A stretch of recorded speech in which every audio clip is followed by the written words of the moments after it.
গত বছর ঠিক এই দিনেই ছাত্র জনতার যে আন্দোলন সেটির চাপে এক সময় বাংলাদেশের সাবেক প্রধানমন্ত্রী শেখ হাসিনা তিনি দেশ ছাড়তে বাধ্য হয় এবং এই দিনটিতেই সারা দেশ থেকে ঢাকা অভিমুখে বিভিন্ন ধরনের বিভিন্ন পেশাজীবী মানুষ ছাত্র জনতা তারা ঢাকা অভিমুখে আসে এবং সেই দিনটি মূলত ঢাকার পরিবেশ কেমন ছিল সেটি জানানোর চেষ্টা করেছিলেন ঢাকার বিভিন্ন প্রান্ত থেকে বিভিন্ন গণমাধ্যম কর্মীরা। আমার সাথে আছেন সুপন শিকদার, তিনি নিউজ 24-এ কাজ করছেন।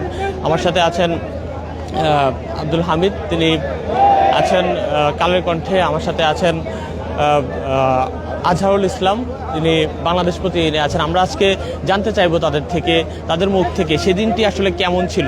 প্রথমেই যাচ্ছি সুপন শিকদারের কাছে। আপনি একটু বলবেন যে সেদিন কি দেখেছিলেন আপনি মাঠে, কি পরিস্থিতি ছিল একটু জানাবেন।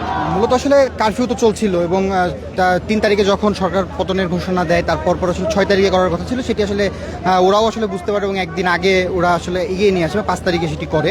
5 তারিখে যখন আসলে সকাল থেকে অফিসের যে নির্দেশনা, আসলে যেহেতু কারফিউ চলছিল, সামাজিক যোগাযোগ মাধ্যম বন্ধ, সব কিছু মিলিয়ে আমরা বাসায় আসলে অপেক্ষা করছিলাম এবং পরবর্তীতে 12টা নাগাদ আসলে বুঝতে পারছিলাম কিছু একটা ঘটছে। গণমাধ্যম কর্মীদের সাথে কথা হচ্ছিল, বুঝতে পারছি কিছু একটা ঘটতে যাচ্ছে এবং একটার পরপর আসলে যখন হেলিকপ্টার ঢাকার বুকে একটি হেলিকপ্টার আসলে মানে আমি যে এরিয়াতে থাকি কলাবাগান থেকে আমি দেখতে পেলাম যে একটা সেনাবাহিনী নৌবাহিনীর একটা হেলিকপ্টার আসলে চলে যাচ্ছে এবং ওইটা দেখে আসলে সাধারণ মানুষ আসলে এক ধরনের চিৎকার দেওয়া বা তাদের যে উচ্ছ্বাসটি দেখা গিয়েছে এবং পরবর্তীতে ওইখান থেকেই যে অবস্থায় ছিলাম সেই অবস্থা থেকেই আমি 32 নম্বরে যাই এবং 32 নম্বরে সাধারণ মানুষের যে উচ্ছ্বাস, তারা সাবেক যে স্বরাষ্ট্রমন্ত্রী তার বাসা থেকে তারা এই 32 নম্বরের দিকে অগ্রসর হয় এবং 32 নম্বরে সেনাবাহিনী ছিল। সেনাবাহিনীটা যেহেতু একটি স্মৃতি জাদুঘর, এটা সরকারের অধীনে, সুতরাং সেই জায়গা থেকে তারা ঢুকতে দিতে চাচ্ছিল না। কিন্তু সাধারণ মানুষকে আসলে সেখানেও মানে বেঁধে রাখা যায় না। তারা এত উচ্ছ্বাসিত এবং তারা যে আসলে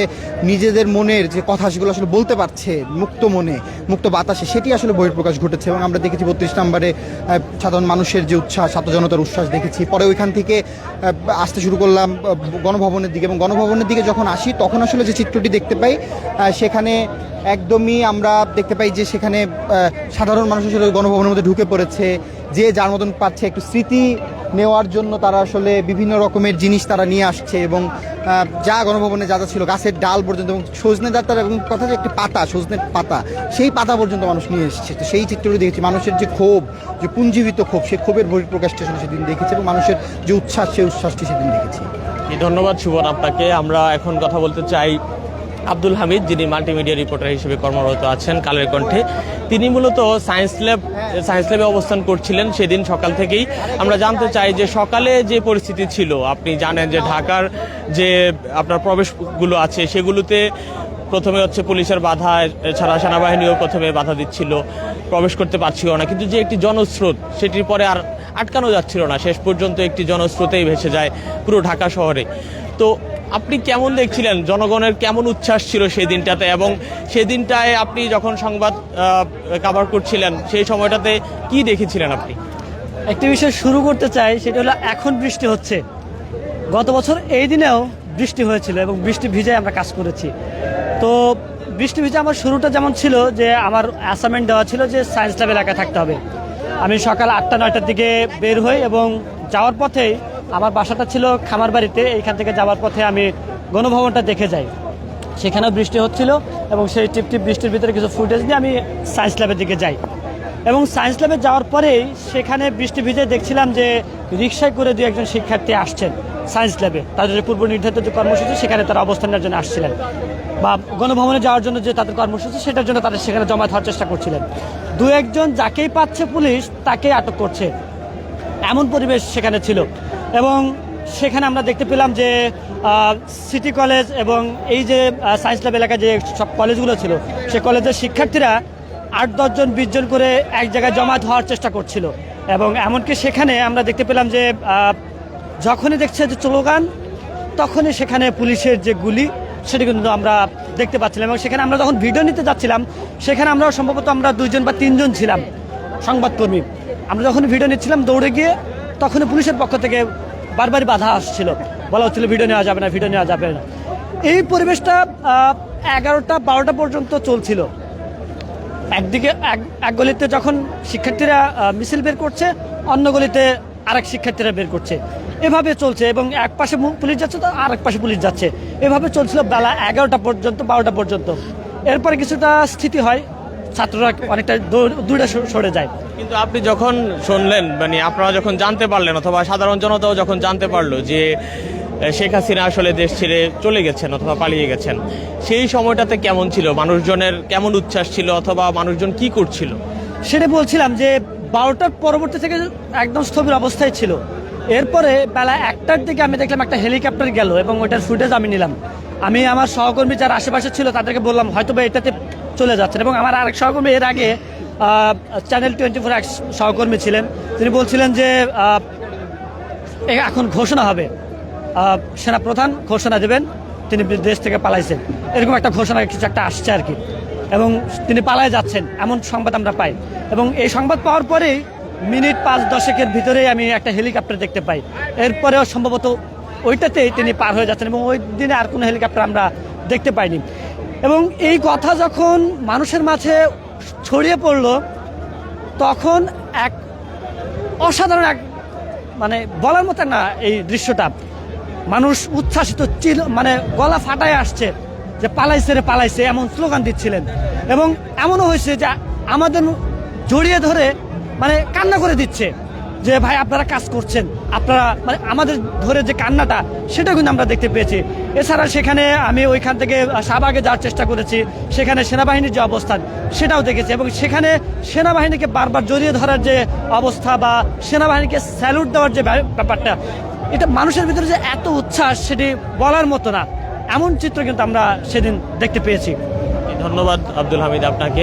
আমাদের সাথে আরও আছেন আজহারুল ইসলাম, তিনি বাংলাদেশ প্রতিদিনে কাজ করছেন। তিনি তখনও আমরা দেখেছি যে সাহসিকতার সাথে বিভিন্ন স্থানে তিনি সংবাদ কাজটি করে গেছেন। তো আপনার কাছে একটু জানতে চাই মূলত যে শেখ হাসিনা যখন দেশ ছেড়ে চলে গেলেন, এর পরবর্তীতে আসলে কি দেখেছেন আপনি, অথবা সেই সময়টা আসলে কেমন ছিল?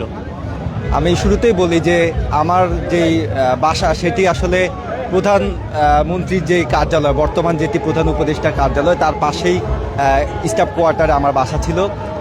সকালবেলায় যদি বলি 5ই আগস্ট সকালবেলায় আমি যথারীতি কাঁধে ব্যাগ নিয়ে, পেছনে ব্যাগে ক্যামেরা ছিল, ক্যামেরা নিয়ে আমি যখন বের হলাম, রাস্তায় বের হলাম যে পরিস্থিতি কেমন সেটি দেখার জন্য।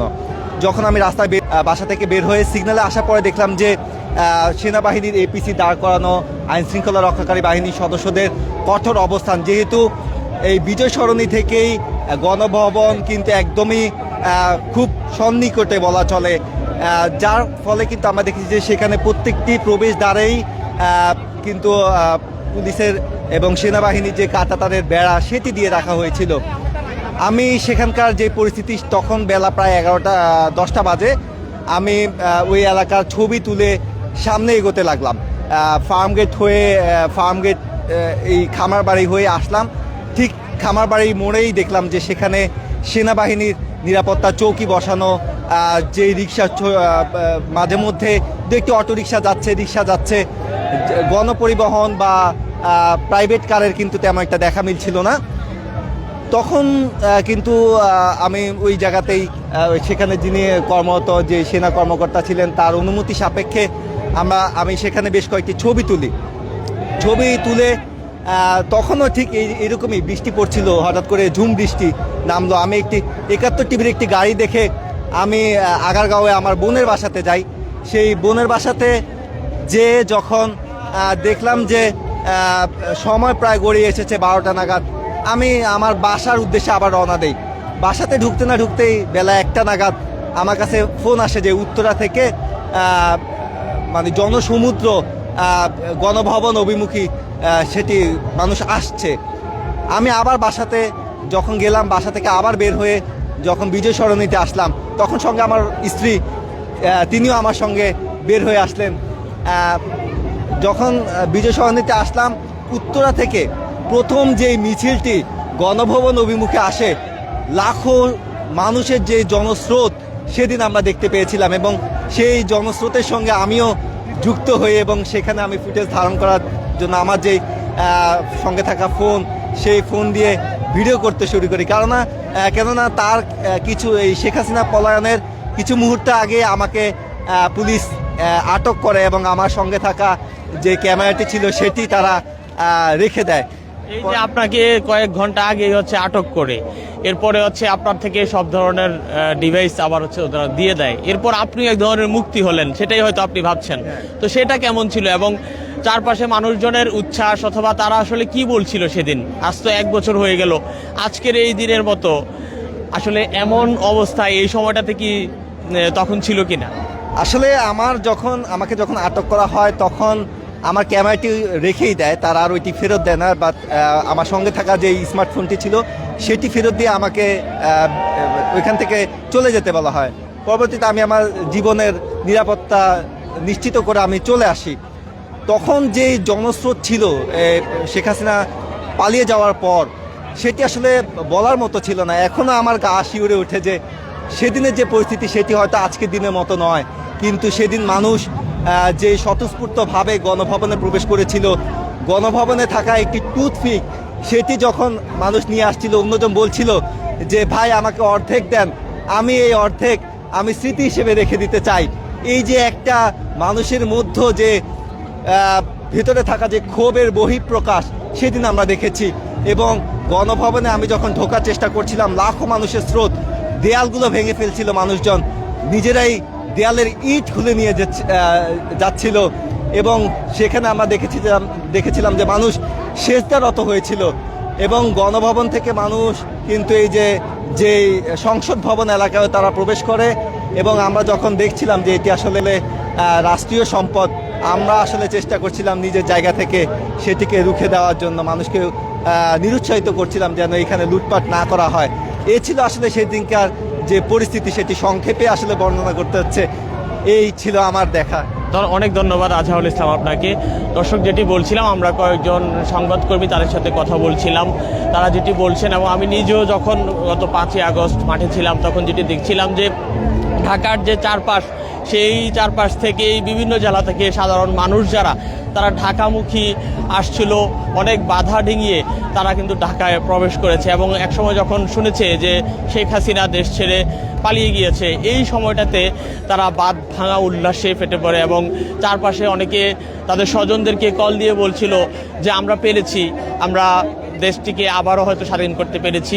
এবং এই আমরা দেখেছি এবং আমরা আপনাদেরকে জানানোর চেষ্টা করেছিলাম এতক্ষণ রাজধানীর মানিক মিয়া এভিনিউর সামনে থেকে। এখানে আজকেও জুলাই জাগরণ উৎসব চলছে, আমার পিছনে দেখছেন হাজার হাজার মানুষ, সামনে কনসার্ট হচ্ছে, মানুষজন এই যে পরবর্তীতে স্বাধীনতা পরবর্তীতে আরেকটি যে বিজয়, 24-এর বিজয়, সেটিকে তারা আজকে উল্লাসে তারা এই বিজয়ের দিনটিকে উদযাপিত করছে। তো বাংলা নিউজের পক্ষ থেকে আমি মিনহাজ চৌধুরী ছিলাম, আপনাদের সাথে জানানোর চেষ্টা করছিলাম গত বছর 5 আগস্ট কেমন ছিল সাংবাদিকদের যে সংবাদ কাভারের যে পরিস্থিতি, সেটি সর্বশেষ।